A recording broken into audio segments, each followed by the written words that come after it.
normal people become terrified of criminals. Shots were just fired. Police just came out and told us, and we're headed there right now. They become terrified of their own government. Here's a story from the post-millennial far-left BLM activist John Sullivan, convicted on all charges in the January 6th case. Sullivan said he was only at the Capitol to document the event. This is really interesting because he's a prominent BLM activist who was there. During court testimony, he said he was only there to document. I was only observing. I followed the crowd. I'm here to document. Sullivan's testimony was followed up by prosecutors who played multiple videos of Sullivan urging on the mob, which included a self-declaration to make Trump supporters F-ish up. I'm going to side with anyone who is ready to rip this ish down, Sullivan said in one video. I brought my megaphone to instigate ish, he said in another video. NBC News reports that prosecutors portrayed Sullivan as an anti-establishment activist who had the goal to burn it all down. Now, I have to wonder. Here's NBC News saying, anti-establishment activists sought to incite Trump supporters on January 6th, DOJ argues. But of course, I want to make sure we can bring up John Earl Sullivan's Wikipedia page. He's got one where they mention he organized and participated in protests relating to Black Lives Matter, though a few other BLM organizers explicitly disavowed him. I don't think that matters. That's what his ideology was. They say he entered the Capitol and accidentally broke a window. He repeatedly shouted encouragement to fellow rioters, and they go on to outright outline the things that he does, and ultimately his claims of being a journalist. I believe CNN paid him, what did they pay him, 50 grand? Something like that for his footage. Had him on TV. Here's what's fascinating. Here's why I think they're not calling him far left. For one, there's absolutely NBC News. They're super biased. But we're talking about a federal charge here. Dude, I'm curious, actually. I believe it is DC, right? Are you going to convict a Black Lives Matter supporter on January 6th by telling a jury that this guy was a Black Lives Matter supporter? Mm. And so the strategy of the prosecutors is, if we go to the jury and say he's BLM, they acquit him. And if they acquit him, then they got to acquit everybody. Well, so he's just the charges are being brought against him, right? He hasn't been convicted. Convicted on all Oh, he was counts. convicted. Okay, my mistake. Yep. Okay, and then does it say anything about like what, obviously hasn't been sentenced yet, but what type of jail time he's looking at for this?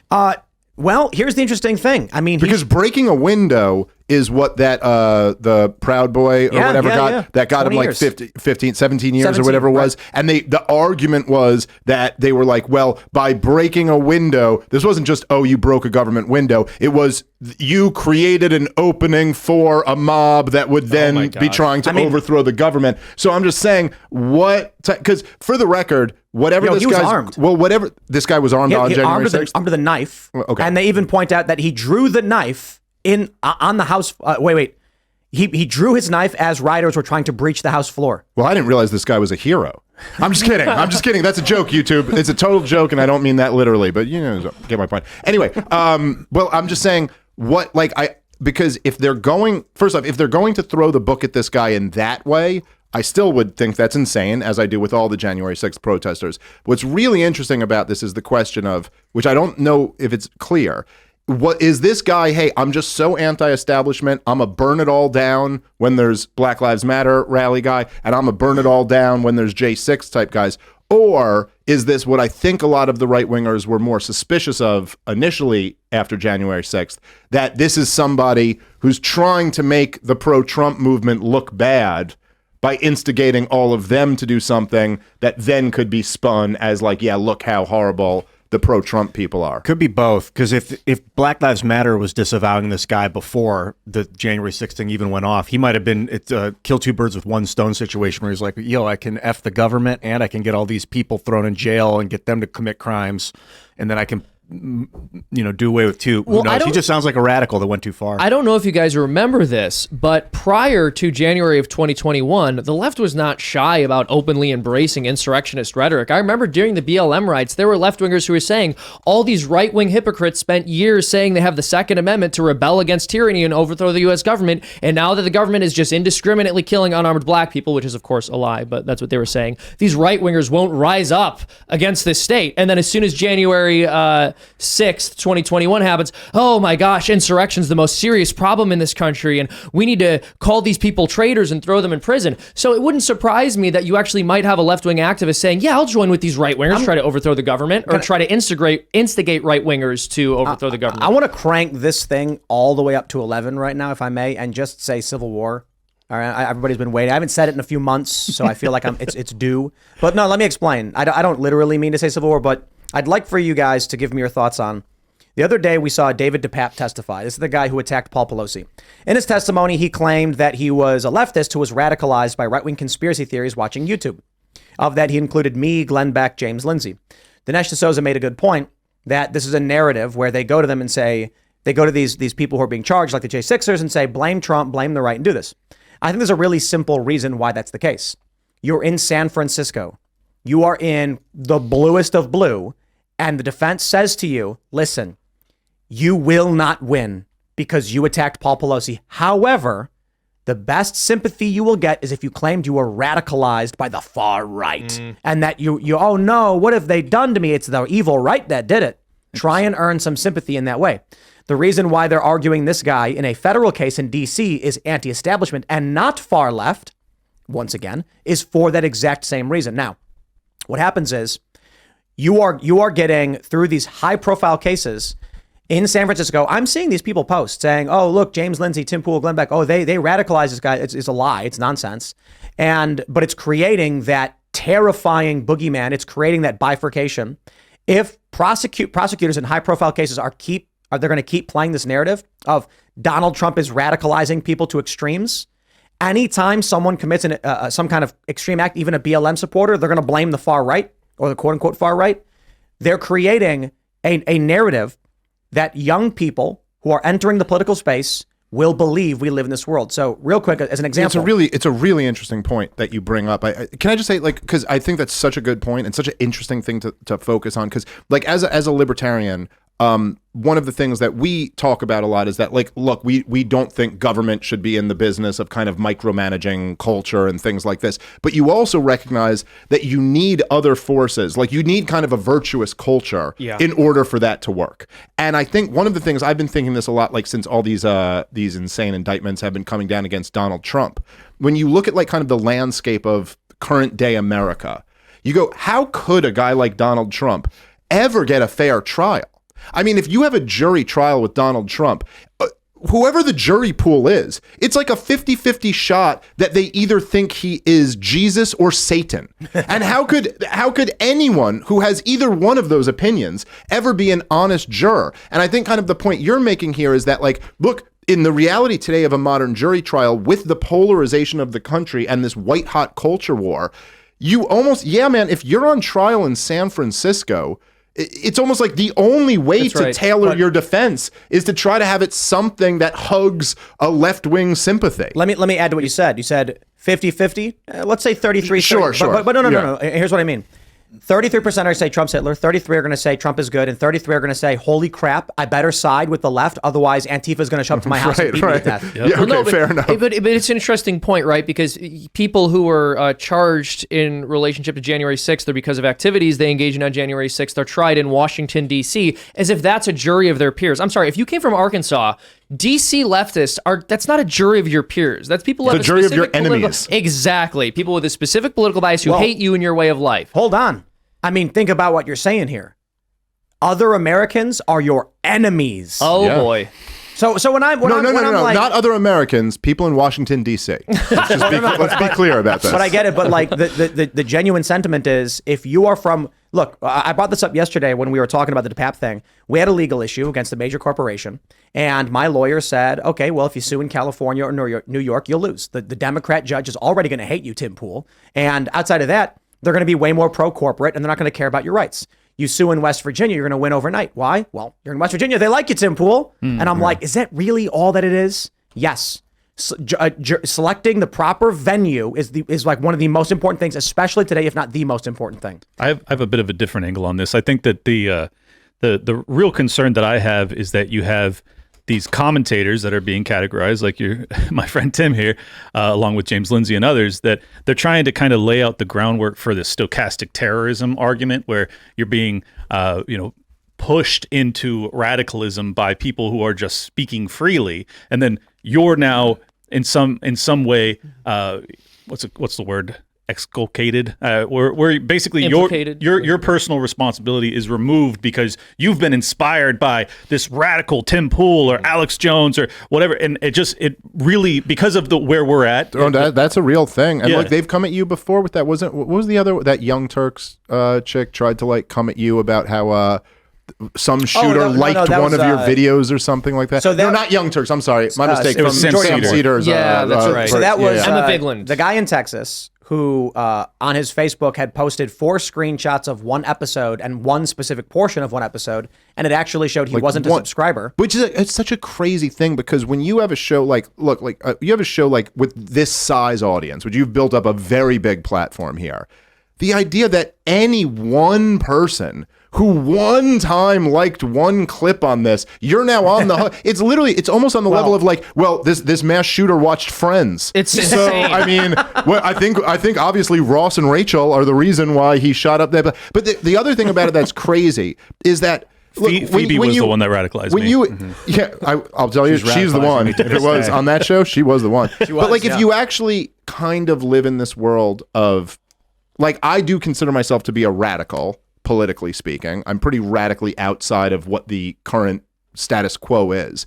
But when you're in this world, it's kind of my good friend Michael Malice, good friend of the show. He used to always say, and I really loved this when he would go, I hope left wingers understand that the NRA are the moderates on this issue, because it really is like, if you're not in that world, I know they paint it as like that's like the crazy extreme, but that's not. The NRA is up there like, all we need to do is enforce existing gun laws, and you're like, wow, that's so extreme, and you're like, extreme. The Constitution is like shall not infringe. Yes, like, but the point is that if you're actually talking about a radical show, like a show, and I'm not radical in the way I am, I'm radically like non-violent and peaceful. If you were talking about a show that was going to amp you up to go like murder people, this is not that show. Well, let me ask you There's something. crazy people out there on the internet, and this is not that. Real quick question. Do you think individual citizens have the right to keep and bear biological weapons? Well, we're getting a little out there with biological weapons. I'd Hands say down, unequivocally, I'd say, yes. well, it depends on what the biological had weapon is, COVID. how it's there. I mean, it depends on exactly what your definition Nuclear of that is. weapons. I draw my line at nukes. I don't. No, I'm just kidding. Look, I think if you were to have, this is a serious question. If you were to have, I will say unequivocally, the Constitution guarantees our right to keep and bear arms. It doesn't define what arms are. Private citizens to this day own nuclear weapons through their corporations, and back then owned warships. Nothing's changed. Yeah. So right now to this day, it's not even controversial to say, except in these podcasts, liberals get shocked that I would say this, and I'm like, do you think Raytheon is a government operation? yes, no, look, so in that case, you're absolutely right. There could be an argument made that if you were possessing chemical weapons and were keeping them like in a very risky way that could hurt a lot of other people, then you should be maybe liable for the fact that you're putting other people at risk. I gotta stop but you.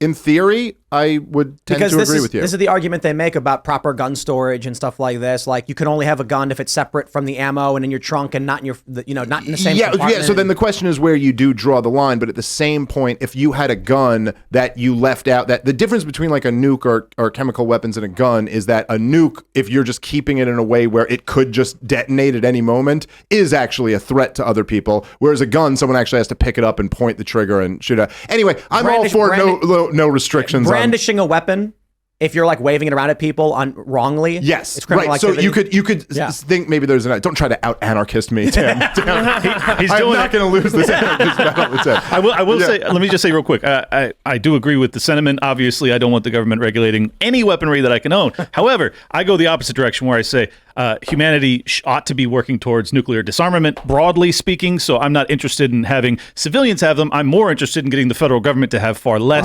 The goal should be to disarm federal governments. Yes. That should be the goal. Yes, I think every person on the planet should have a nuke, perhaps a MIRV with a 12 warhead MIRV. And because an individually nuclear armed society is a very polite society. I'm kidding. I am kidding. Extraordinarily polite. Extraordinary. Or glowing. Either way. Have you read John Lott's book, More Nukes, Less Crime? It's good. A lot of good stats in there. Anyway, what were we talking about before I decided to ask about that? January 6th. We were talking about the courts and how the courts have basically turned into, if you're in a conservative district, you know what? A leftist is going to get a fair trial. Not as fair as, like, it's hard to say fair. a leftist in a conservative district is going to get a decent trial. Definitely a conservative in a better leftist off, trial is going to get tarred, feathered, strung up for jaywalking or farting. Donald Trump could fart in public, and they're going to get him on some nonsense and lock him up. The truth is that leftist dogma is so much a prerequisite for all of academia at this point. If you have to rely on any institution for your freedom, you're in a lot of trouble at this point. Yeah. Politically, in academia, obviously, now in the judiciary as well. It's not getting any better either, because they have had 100 years of infiltration into these, mind creation institutions. So yeah, we have an uphill battle. I think the only caveat, and I agree with what you're saying, Tim. I think there is a point there that it's not equal kind of on both sides. But I guess part of the difference there too is that, look, there is, let's say in right wing or red America, I think there is a tremendous amount, and I would argue justifiably, but a tremendous amount of like resentment towards, say, the political establishment, particularly the Democratic Party establishment. So the thing is, I don't know that in this moment of this hot culture war, I don't know that Hillary Clinton could get a fair trial in rural Alabama. But the thing is that Hillary Clinton is never going to face charges in rural Alabama, right? Like the federal government or different state governments or different, like if there were some like conservative financier who's financing, conservative prosecutors, doesn't exist. Is never right. This just doesn't exactly. exist. And Hillary Clinton isn't going to ever be put in that situation. Whereas Donald Trump will be on trial in New York City, in Washington D.C. And so that is a part of the asymmetry. Also, is that the entire like ruling base of the establishment is on one side. Exactly. Of this culture war. People say like, oh, the red pill is that people who have information that will lead to the arrest of Hillary Clinton die. Actually, the red pill is no amount of information will ever lead to the arrest of Hillary Clinton. There is nothing you could show anybody that would ever result in that woman seeing a day in court. Yeah, that's a big cope that you think at the end of this, whatever the QAnon crazy is. Oh, no, he's Trump's in still charge in power. the whole time. Hold Jack Kennedy's coming back. Now hold on. Arrest. Roseanne has a standing bet with Michael Malice, two of them. One is that there will not be an election, so we're looking forward to that, and that there will be military tribunals by the end of the year, which I don't know if you're talking about this year or what, but we'll see. She is right about everything. But to be honest, she made a good point though, because I asked her to clarify on this. I said, are you saying we all just skip election day, the TV says no elections, or are you saying that something changes the election fundamentally to the point where it's a sham like North Korea's elections? Mm-hmm. Well, if that's the case, we didn't have an election in 2020. Well, 2016 let me say this. Or 2016. Look, I'll say and I say this disclaimer, I love Roseanne. I consider her like a comedy icon, and every time I've met her, I'm giddy in the room that I'm even in her presence, and she's just hilarious and so great. But perhaps a little bit more of a serious voice on this topic is Colonel Douglas McGregor, who also said he is, I don't know exactly what he said, but he basically said that he is very concerned that there will not be a Democratic election in 2024. Now, I'd like to hope he's wrong about that. He wasn't wrong about, didn't we talk about Russia Hold winning. on. Can we break down what does that mean? Does it mean, and this is the important question we had with Roseanne, does that mean there's no polling stations, the TV just says you're not voting, or does it mean it's going to be Donald Trump removed from the ballot, and then 75 million people feel like they're not allowed to vote at all because of this? Well, I don't know. I mean, I have no idea. It's not my prediction. But I think if I remember correctly, this was on Patrick Bet-David's show. He said this, Colonel Douglas McGregor, that is, who's been right about a lot of stuff over the last 20 years. And I think he was basically saying that some type of emergency is going to be declared. And that is going to it's going to be used as an excuse to like postpone indefinitely the next election. Now, again, I'm not claiming this is going to happen, but I will say that if that sounds crazy to you, just take a step back, look at the last 3.5 years in America, and go, look, a lot of things sound crazy. The idea of lockdowns would have sounded really crazy in 2019. Well, even that happened. If you talk to yourself from 2014, you were like, all right, so here's what's going to happen. Donald Trump's going to be elected president, and then the deep state's going to try to unseat Donald Trump when he's the president of the United States because he's trying to dismantle the industrial military complex and get us out of all of these foreign wars. And then what's going to happen is there's going to be a virus that was created through research funded by the United States that'll be released, and everyone's going to be locked in their homes, and the economy's going to crash, and we're going to have rampant inflation, and then people are going to be debating whether the election was still... You'd be like, what are you talking about? But also, the FBI and the CIA will be working against Donald Trump the entire entire time. They'll be lying to him about troop counts in Syria. We'll have a bunch of different fronts for nuclear, for World War III. And this is all going to happen in the next 5 years. Thanks for watching this clip from the Timcast IRL podcast. Hang out with us live Monday through Friday at 8 p.m. and become a member over at timcast.com for uncensored, members-only shows exclusive. Thanks for hanging out, and we'll see you all next time.